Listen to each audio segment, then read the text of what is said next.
ನಮಸ್ಕಾರ. ನ್ಯೂಜಿಲೆಂಡ್ ವಿರುದ್ಧ ಭಾರತದ ಭರ್ಜರಿ ಗೆಲುವು ಕಂಡು ದಂಗಾದರು ಆಸೀಸ್ ಆಟಗಾರರು.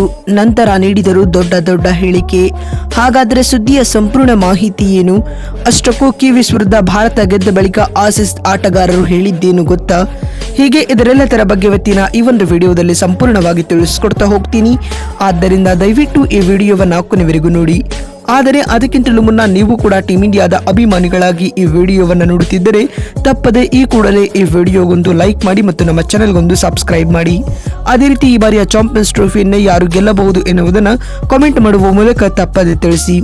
ಹೌದು ಸ್ನೇಹಿತರೆ, ದುಬೈ ಅಂತಾರಾಷ್ಟ್ರೀಯ ಕ್ರೀಡಾಂಗಣದಲ್ಲಿ ನಡೆದ ಚಾಂಪಿಯನ್ಸ್ ಟ್ರೋಫಿಯ 12ನೇ ಪಂದ್ಯದಲ್ಲಿ ಟೀಮ್ ಇಂಡಿಯಾವು ನ್ಯೂಜಿಲೆಂಡ್ ವಿರುದ್ಧ 44 ರನ್ಗಳ ಭರ್ಜರಿ ಗೆಲುವು ದಾಖಲಿಸಿದೆ. ಈ ಗೆಲುವಿನೊಂದಿಗೆ ಟೂರ್ನಿಯಲ್ಲಿ ತಾನಾಡಿದ 3 ಪಂದ್ಯಗಳಿಂದ 3ರಲ್ಲಿಯೂ ಗೆಲುವು ದಾಖಲಿಸಿ ಅಜೇಯ ತಂಡವಾಗಿ ಟೀಮ್ ಇಂಡಿಯಾ ಸೆಮಿಫೈನಲ್ಗೆ ಎಂಟ್ರಿ ನೀಡಿದೆ ಮತ್ತು ಸೆಮಿಫೈನಲ್ನಲ್ಲಿ ಭಾರತ ತಂಡ ಆಸ್ಟ್ರೇಲಿಯಾವನ್ನ ಎದುರಿಸಲಿದೆ ಸ್ನೇಹಿತರೆ. ಮತ್ತು ಕಿವೀಸ್ ವಿರುದ್ಧದ ಈ ಒಂದು ಪಂದ್ಯದಲ್ಲಿ ಟಾಸ್ ಸೋತು ಮೊದಲು ಬ್ಯಾಟಿಂಗ್ ಮಾಡಿದ ಟೀಮ್ ಇಂಡಿಯಾ ನಿಗದಿತ 50 ಓವರ್ಗಳಲ್ಲಿ 249 ರನ್ ಬಾರಿಸಿ 9 ವಿಕೆಟ್ ಕಳೆದುಕೊಂಡಿತು. ತಂಡದ ಪರ ಶ್ರೇಯಸ್ ಅಯ್ಯರ್ 98 ಎಸೆತಗಳಿಂದ 79 ರನ್ ಹಾಗೂ ಅಕ್ಷರ್ ಪಟೇಲ್ 61 ಎಸೆತಗಳಿಂದ 42 ರನ್ ಮತ್ತು ಹಾರ್ದಿಕ್ ಪಾಂಡ್ಯ 45 ಎಸೆತಗಳಿಂದ 45 ರನ್ ಬಾರಿಸಿದರು. ಅತ್ತ ಕಿವೀಸ್ ತಂಡದ ಪರ ಮ್ಯಾಟ್ ಹೆನ್ರಿ 5 ವಿಕೆಟ್ ಕಬಳಿಸಿ ಮಿಂಚಿದರು.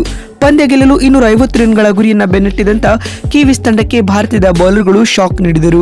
ಪರಿಣಾಮವಾಗಿ ನ್ಯೂಜಿಲೆಂಡ್ ತಂಡವು 45.3 ಓವರ್ಗಳಲ್ಲಿ ಕೇವಲ 205 ರನ್ ಕಲೆ ಹಾಕಿ ಆಲ್ಔಟ್ ಆಗಿತ್ತು. ತಂಡದ ಪರ ಕೇನ್ ವಿಲಿಯಮ್ಸನ್ 120 ಎಸೆತಗಳನ್ನು ಎದುರಿಸಿ 7 ಫೋರ್ಗಳೊಂದಿಗೆ 81 ರನ್ ಬಾರಿಸಿ ಟಾಪ್ ಸ್ಕೋರರ್ ಎನಿಸಿಕೊಂಡರು. ಇತ್ತ ಟೀಮ್ ಇಂಡಿಯಾ ತಂಡದ ಪರ ವರುಣ್ ಚಕ್ರವರ್ತಿ 5 ವಿಕೆಟ್ ಕಬಳಿಸಿ ಮಿಂಚಿದರು. ಇದರೊಂದಿಗೆ ಟೀಮ್ ಇಂಡಿಯಾವು ಕಿವೀಸ್ ವಿರುದ್ಧದ ಪಂದ್ಯವನ್ನು 44 ರನ್ಗಳಿಂದ ಗೆದ್ದುಕೊಂಡು ಇದೀಗ ಸೆಮಿಫೈನಲ್ಗೆ ಎಂಟ್ರಿ ನೀಡಿದೆ ಸ್ನೇಹಿತರೆ. ಇನ್ನು ಭಾರತದ ಈ ಭರ್ಜರಿ ಗೆಲುವಿನ ಕುರಿತು ಮಾತನಾಡಿದ ಆಸೀಸ್ ತಂಡದ ಆಟಗಾರ ಪ್ಯಾಟ್ ಕಮಿನ್ಸ್ ಈ ರೀತಿಯಾಗಿ ಹೇಳಿದ್ದಾರೆ.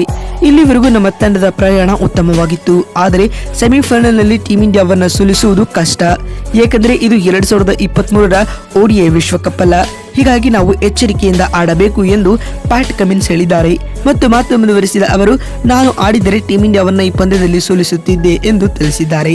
ಇನ್ನು ಇದಾದ ಬಳಿಕ ಮಾತನಾಡಿದ ಆಸೀಸ್ನ ಇನ್ನೋರ್ವ ಆಟಗಾರರಾದ ಟ್ರಾವಿಸ್ ಹೆಡ್ ರವರು ಈ ರೀತಿಯಾಗಿ ಹೇಳಿದ್ದಾರೆ. ನಮ್ಮ ಆಸ್ಟ್ರೇಲಿಯಾ ತಂಡಕ್ಕೆ ನಾನು ಸೆಮಿಫೈನಲ್ ಪಂದ್ಯದಲ್ಲಿ ಗೆಲುವು ತಂದು ಕೊಡಲಿದ್ದೇನೆ. ಎದುರಾಳಿ ಯಾರೇ ಆಗಿರಬಹುದು, ಟೀಮ್ ಇಂಡಿಯಾ ಆಗಿದ್ದರೂ ಕೂಡ ಆ ಪಂದ್ಯದಲ್ಲಿ ನಾನು ನನ್ನ ಬೆಸ್ಟ್ ಆಟವನ್ನು ಆಡುವ ಮೂಲಕ ಟೀಮ್ ಇಂಡಿಯಾಗೆ ಸೋಲುಣಿಸಿ ಆ ಪಂದ್ಯದಲ್ಲಿ ಆಸೀಸ್ ತಂಡಕ್ಕೆ ಗೆಲುವು ತಂದು ಕೊಡಲಿದ್ದೇನೆ ಎಂದು ಟ್ರಾವಿಸ್ ಹೆಡ್ ಹೇಳಿದ್ದಾರೆ.